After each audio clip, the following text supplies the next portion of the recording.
नमस्कार दोस्तों, कहानी के इस अंग में स्वागत है।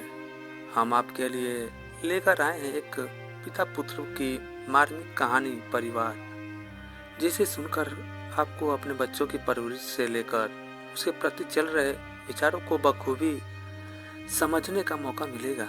आशा है आपको हमारी यह कहानी पसंद आएगी। हर रात की तरह आज भी मैं देर रात घर पहुंचा। हमेशा से कोई भी गलत आदत न होने के कारण कॉलोनी में भी कोई भी मुझे देर रात आने पर गलत नज़रों से नहीं देखता था। मैं हमेशा इस बात को लेकर गर्व करता था। लोग अपने बच्चों को मेरी उपलब्धियों का उदाहरण देकर अच्छा पढ़ने लिखने की सलाह देते हैं। खैर, यही सब सोचते हुए मैंने अपनी चाबी से घर का दरवाज़ा खोला। हालांकि मुझे पता था कि जब तक मैं घर नहीं पहुंचता तब तक दीपा को नींद नहीं आती थी, पर मैं अपने 5 साल के बेटे मिंटू को नींद से नहीं जगाना चाहता था। दरवाजे की हल्की सी आहट पर दीपा हमेशा की तरह कमरे से बाहर आ गई। तब तक मैं मुंह हाथ धोने बाथरूम की तरफ जा चुका था और हमेशा की तरह दीपा खाना गर्म करने किचन में चली गई। हर रात रोज ऐसा ही होता था। सुबह घर से निकलने के बाद हमारी मुलाकात रात को खाने पर भी होती थी। दीपा को इस तरह की जीवन शैली से कोई प्रॉब्लम नहीं थी। एक हाई क्लास सोसाइटी में अपनी खास बनाने के लिए हर किसी प्रकार की हद तक की मेहनत करनी पड़ती थी।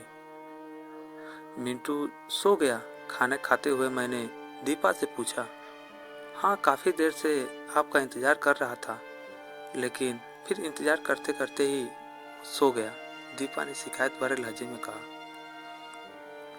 लेकिन हर बार की तरह मैंने मुस्कुराकर बात को टाल दिया। अगली सुबह रात को देर से सोने के कारण हर रोज मैं सुबह देर तक उठता था, लेकिन जब तक मैं उठता तब तक मिंटू स्कूल चला जाता था। मिंटू की हमेशा शिकायत रहती कि मैं उसे कभी बाहर घुमाने नहीं ले जाता, और शायद इसी बात को लेकर वो मुझसे नाराज भी था। हमेशा की तरह मैंने उठकर दीपा को आवाज लगाई और बाथरूम में घुस गया।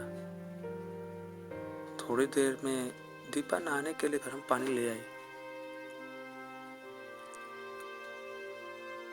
तुम नहीं होती तो मेरा क्या होता?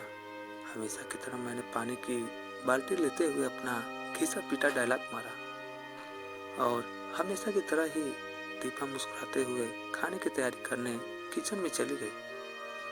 खैर, ऑफिस के लिए तैयार होकर जब मैं डाइनिंग टेबल पर आया तो मिंटू मुंह फुलाए बैठे था।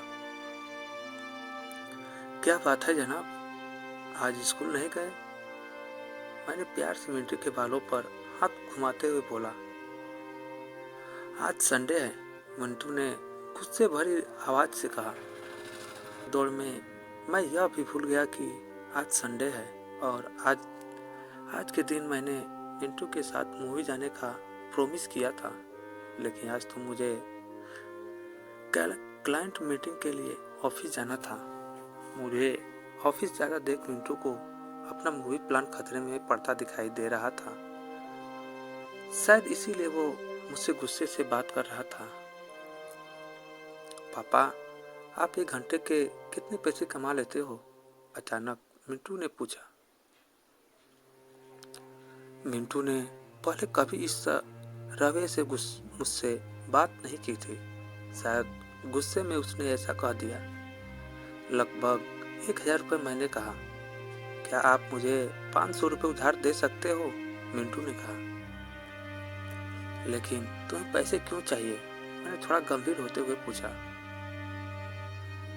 मुझे चाहिए, मिंटू ने बनावटी मुंह बनाते हुए कहा। खैर, मैंने मिंटू को 500 रुपये दे दिए। फिर मिंटू उठा और अंदर से अपनी गुल्लक ले आया। मिंटू ने अपनी गुल्लक से 500 रुपये निकालकर 1000 रुपये मेरे हाथ में रखते हुए कहा, क्या आप कल मुझे आपका 1 घंटा दे सकते हैं? मुझे आपके साथ बैठकर खाना खाना है। बहुत बिगाड़ रखा है। तुम्हारी मम्मी ने तुम्हें मिंटू की इस हरकत पर मैंने गुस्से से मिंटू को एक थप्पड़ लगाते हुए कहा। आज ऑफिस जाते हुए मैंने मन में बस यही सोच था कि इस भाग बड़ी दौड़ में जिंदगी में क्या सब कुछ खरीदा जा सकता है। हालांकि मैं भी तो मिंटू को यही सिखा रहा था। कहानी का तर्क यही है कि परिवार के लिए पैसा कमाने की चाह में हम परिवार को समय देना ही भूल जाते हैं। जिंदगी में सबके बीच में तालमेल बिठाकर ही रखना समझदारी है।